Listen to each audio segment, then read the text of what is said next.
Grace, fala pra mim, se você estiver perdida lá em Londres, como que você vai pedir ajuda?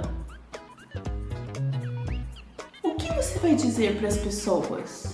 A primeira palavrinha é Help, help. Your turn. Very good. Help, help. Ajuda. Help me, please. Me ajude, por favor. very good. E se você estiver sozinha em Londres, com fome, o que você vai dizer para as pessoas? Hungry, hungry. Your turn. Very good. Fome. I'm hungry, please. I'm hungry, please. Help me. Your turn. Very good. Help me, please. I'm hungry. Cold, cold. Your turn.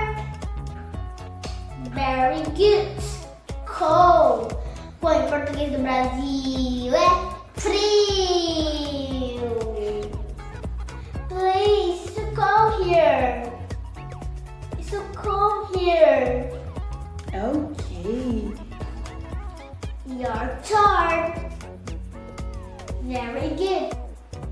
I'm cold here. E se você estiver com medo, sozinha, o que você vai dizer para as pessoas para te ajudarem? Please, I'm scared.